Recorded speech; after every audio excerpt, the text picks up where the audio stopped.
Hello दोस्तों, हमारे साथ आज नए मेहमान आए हैं जो कि भारतीय जाटव महासभा से हैं और उसके लीगल एडवाइजर हैं और उनका नाम है प्रदीप यादव जी। तो प्रदीप यादव जी, नमस्कार। नमस्कार और आज आप यहाँ पे आए हैं तो आज हमारे कुछ सवाल हैं आपसे, जी, तो हम चाहेंगे उसका आप जवाब दें।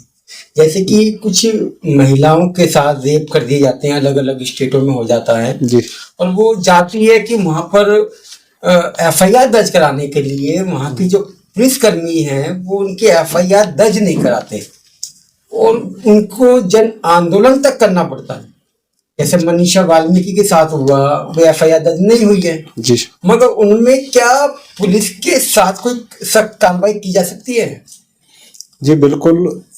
भारतीय कानून जो है इसमें प्रावधान है जिसके अंतर्गत जो है किसी भी महिला को अगर रेप की विक्टिम है, वो पीड़िता है, तो उसके साथ जो है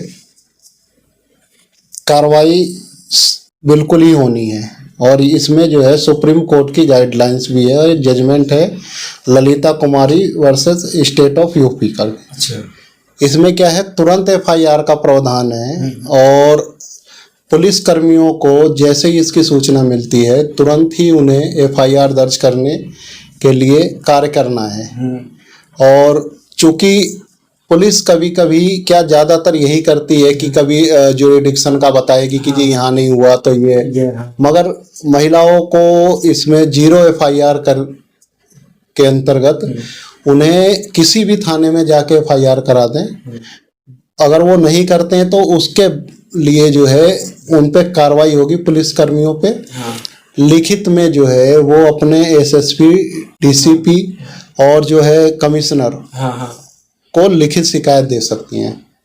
और उसके बाद जो है जब भी अगर नहीं कार्रवाई होती है तो वो न्यायालय के समक्ष जो है एक आवेदन दे के उसके अंतर्गत भी एफआईआर दर्ज करा सकती हैं।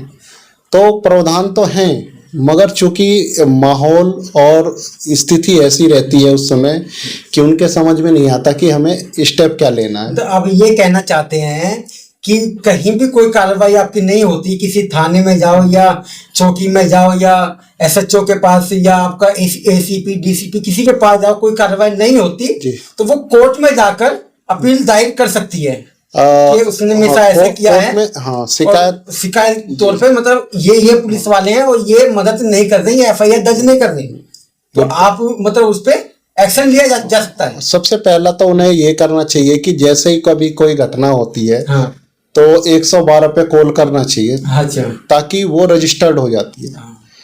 तो रजिस्टर्ड होने के बाद जो है वो किसी भी थाने में जो जाएंगी तो उनके पास एक पुख्ता एविडेंस हो जाता है कि भाई हम जो है पहले हमने कॉल की, फिर आपके पास आए, आप हमारी एफआईआर दर्ज करो।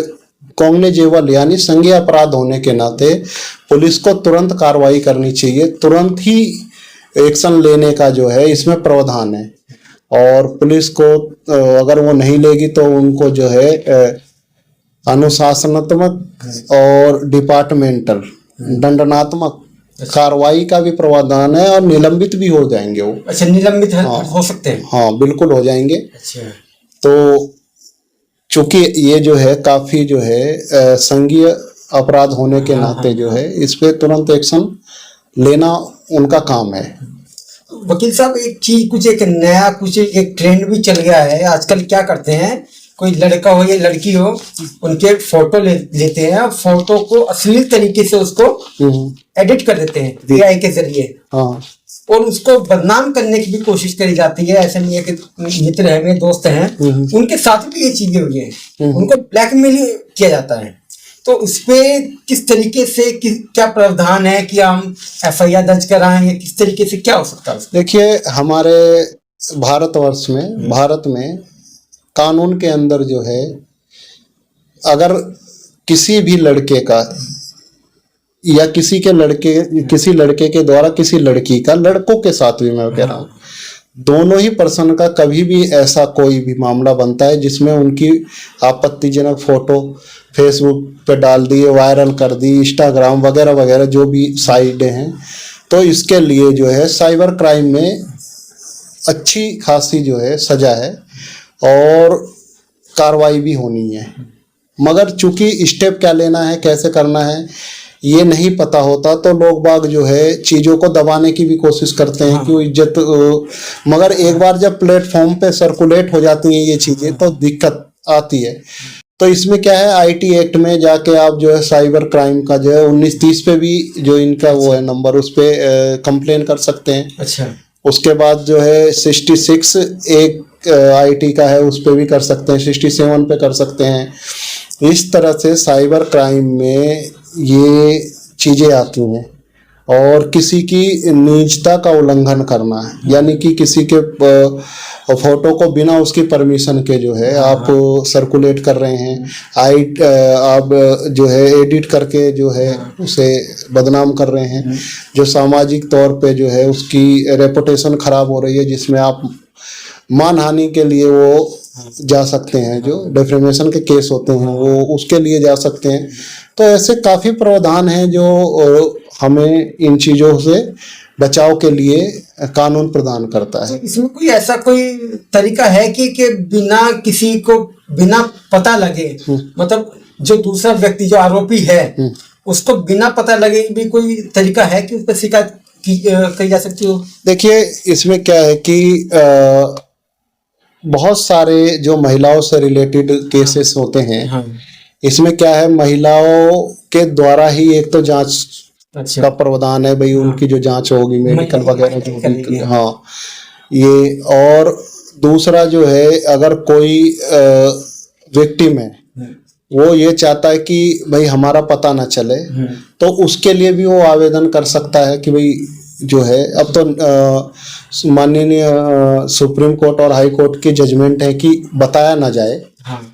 केसें भी चल रहे हैं जो कोर्टों में, उसमें क्या है कि कई केस ऐसे हैं, कई क्या जो महिलाओं से रिलेटेड केस हैं, उसमें उनकी आइडेंटिटी जो शो नहीं होती है, यहाँ तक कि एफआईआर और चार्जशीट में भी उसे जो है एक्स कर दिया जाता है। अच्छा, ताकि हाँ शो ना हो। तो इस तरह से कंप्लेनेंट को राहत भी रहती है, लोगों को पता भी नहीं होता, सामाजिक जो मान मर्यादा या महिलाओं को आगे चल के जो समस्याएं होनी है शादी ब्याह जो भी, उसमें जो है राहत रहती है। तो ये प्रावधान कानून के अंदर है। चलते हैं तो वकील साहब, क्या है ना, कुछ दबंग टाइप के लोग होते हैं, मैं तो उनको आतंकी कहता हूँ, क्योंकि दबंगी का तो मतलब ही अलग है। ये आतंकी सोच रखने वाले जो लोग हैं, जैसे कि आपने एक घटना सुनी होगी राजस्थान के अंदर, एक मेघवा लड़का था, वो मूछें रखने पे उसकी हत्या कर दी गई। जी जी। तो उस चीज को दबाने के लिए वहाँ के सांसद होते हैं, मिनिस्टर होते हैं, जो भी विधायक हैं या सरपंच हैं, प्रधान हैं, और कुछ पुलिस वाले भी लग के उस चीज को दबाने का काम करते हैं। ऐसा ये सब चीजें मतलब एक इस तरीके से देखी जाती है कि कहीं ना कहीं ये आतंकी सोच रखने वाले ये पुलिसकर्मी भी होते हैं, तो इन पे क्या एक्शन लिया जाए? देखिए, क्या है, समाज जो है, समाज में हर तरह के लोग हैं। समाज में ऐसे भी लोग हैं जो बहुत ही अच्छे हैं, और समाज में ऐसे भी लोग हैं जो बहुत बुरे हैं।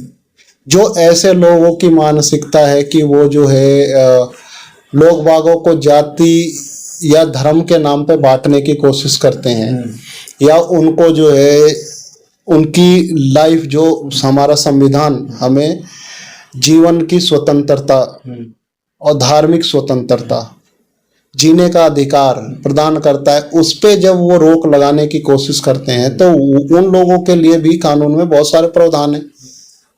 अगर कोई इस तरह की हरकत करता है, किसी की जो है जीवन शैली को प्रभावित करता है, उसके धार्मिक स्वतंत्रता का हनन करता है, उसकी जाति को लेके, जैसे SC/ST एक्ट बना हुआ है हमारा, उसके अंतर्गत अगर कोई ऐसे गाली दे या किसी को बेइज्जत करता है, तो उसके लिए जो है SC/ST एक्ट में जो है वो शिकायत कर सकते हैं।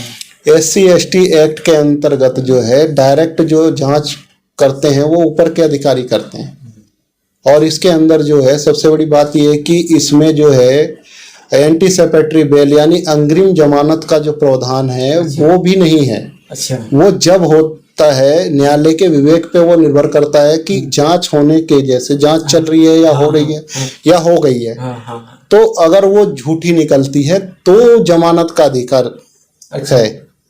तो इस तरह की चीजें जो हैं समाज में होती आ रही हैं और बहुत लंबे अरसों से चली आ रही हैं।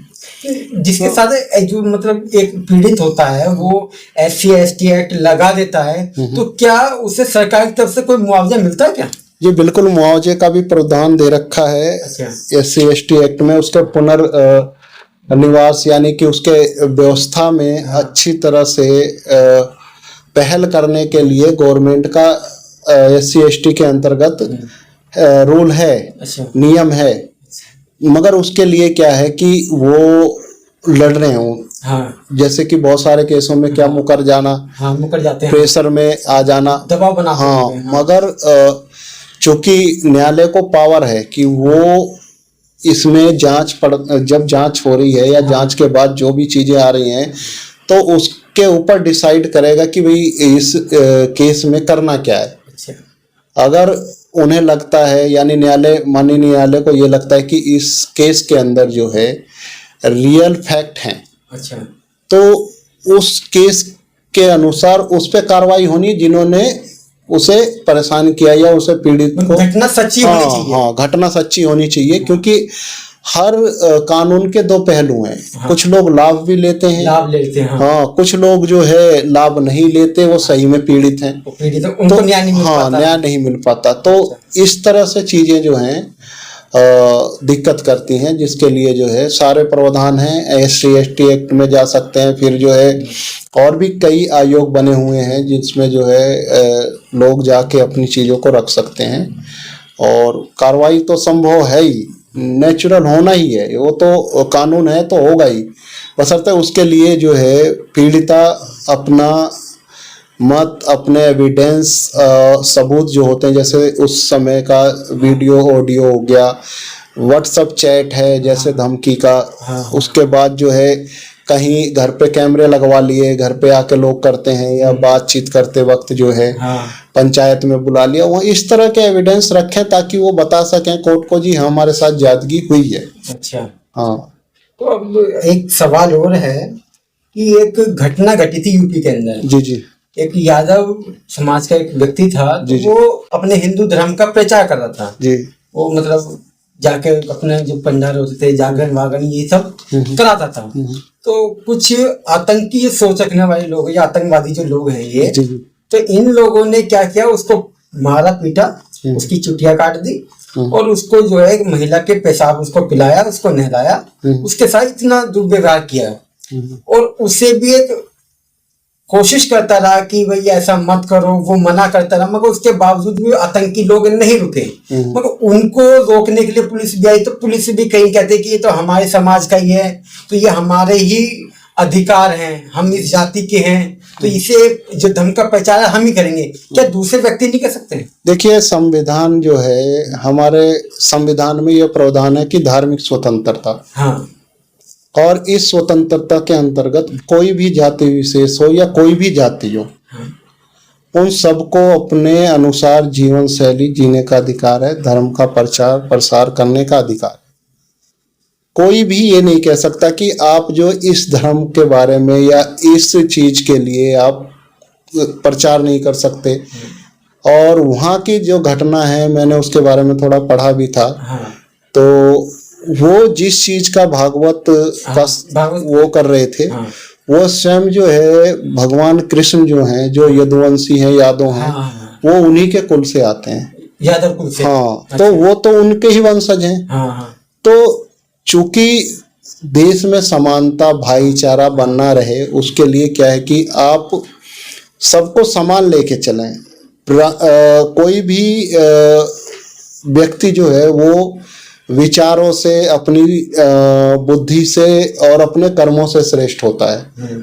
जो कि सनातन धर्म जो है, या जो भी धार्मिक बुकें हैं, या जो महान हमारे यहाँ महान विभूतियाँ लोग हुए हैं, जैसे आप बहुत सारे देश की आज़ादी में और उससे पहले भी ऐसे महान विद्वान लोग हुए हैं जिन्होंने देश को, समाज को एक नई दिशा दी है। तो सबको यही है कि भाई आप जिस धर्म से आ रहे हैं तो अपने धर्म से ज्यादा दूसरे के धर्म की इज्जत और वैल्यू दें। तो वो उन प्रचार प्रसार के लिए अगर वो कर रहे थे, तो जिन्होंने उन्हें रोका या जिन लोगों ने उन्हें इस तरह से कृत्य किए, उन लोगों को भी ये समझना चाहिए कि वो उसी चीज का प्रचार प्रसार कर रहे हैं जिस चीज के प्रसार प्रचार से लोगों में भाईचारा और समानता आए, ना कि उसमें कुछ गलत है।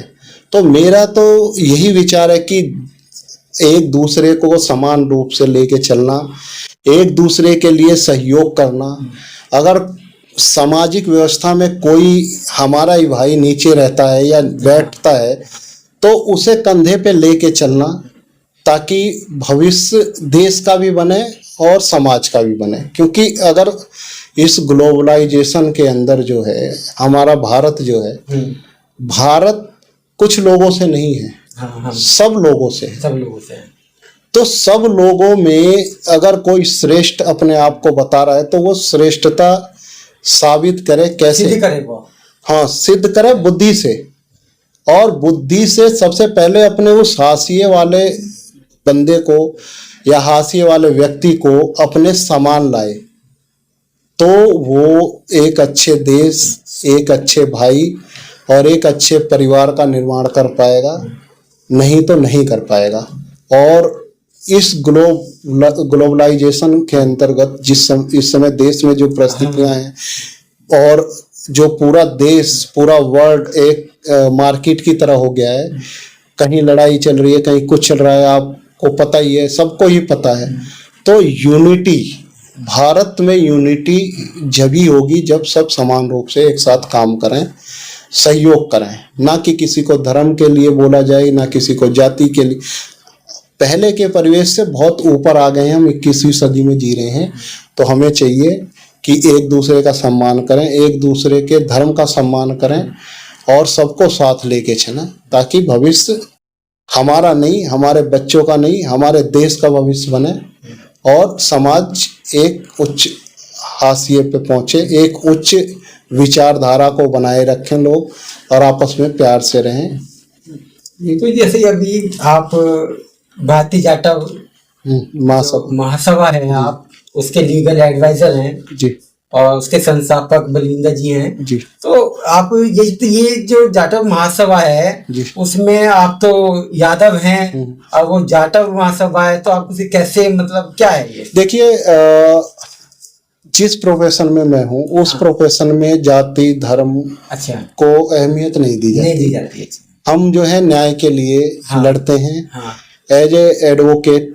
मेरा ये धर्म है, मेरा ये कर्म है कि कोई भी है, कोई भी समाज है या किसी नाम से समाज है, हमें संविधान के अनुसार चलना है, कानून के अनुसार चलना है, लोगों को न्याय दिलाना है और न्याय उसी ताकत के साथ दिलाना है जिस ताकत से कोई और न्याय पाने का अधिकारी है, चाहे वो सक्षम है या नहीं है।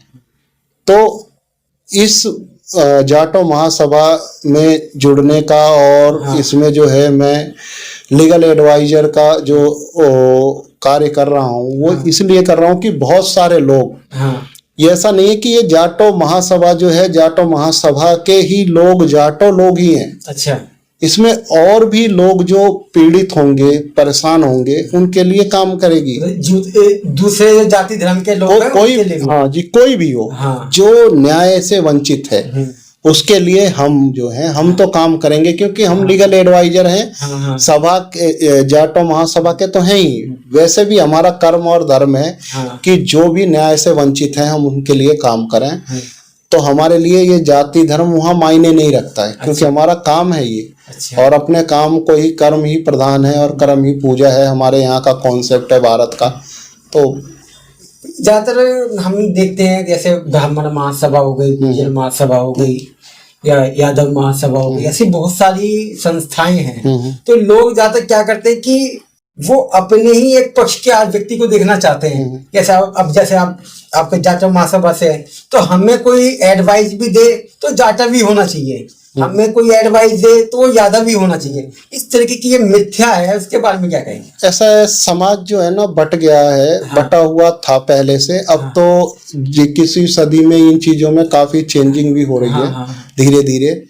ऐसा नहीं है कि जो ब्राह्मण महासभा है और जो है आपका यादव महासभा है, गुर्जर महासभा है, जाटो महासभा है और जो है क्षत्रिय महासभा, ऐसे जो महासभा, ऐसा नहीं है कि उनमें जो है सभी लोग जो उसके साथ हाँ। हैं वो सिर्फ अपने ही समाज के बारे में काम कर रहे हैं। अच्छा अच्छा। वहाँ जरूर आपको मेरे जैसे लोग मिलेंगे, अच्छा। जैसे लीगल एडवाइजर या कानून के जानकार या कानून के लिए काम करने वाले जो सबकी मदद करते हैं। अच्छा।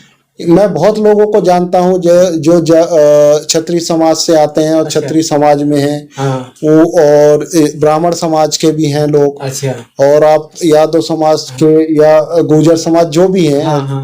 वो लोग जो हैं मदद करते हैं दूसरे की। अच्छा। मैं हाँ, क्योंकि क्या है कि हमारा काम है, हम लोग जो है जिस प्रोफेशन में है वहाँ जो है हम सबके लिए न्याय के लिए ही काम करते हैं, चाहे वो कोई भी हो।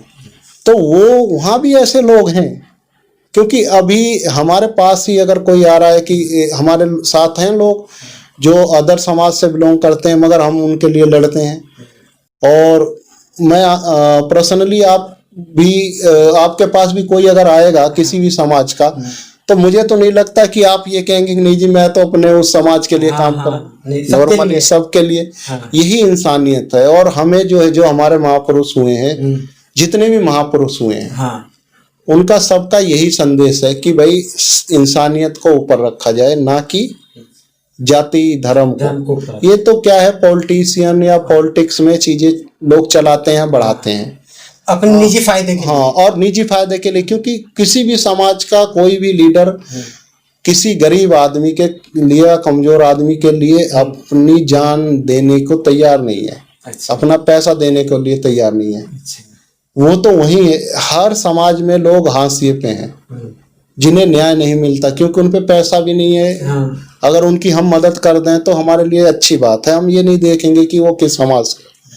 मन को शांति और जब भी मिलती है जब आप किसी की मदद करते हैं। आप करके देखेंगे तो आपको पता चलेगा, आप करते भी होंगे, तो आपको एक बहुत ही सुकून मिलता है। तो ऐसा नहीं है कि एक जाति धर्म को लेके जो है ऐसा है। ये जो बनी है सभा, ये इसलिए है इसका कि सबको साथ लेके चलें।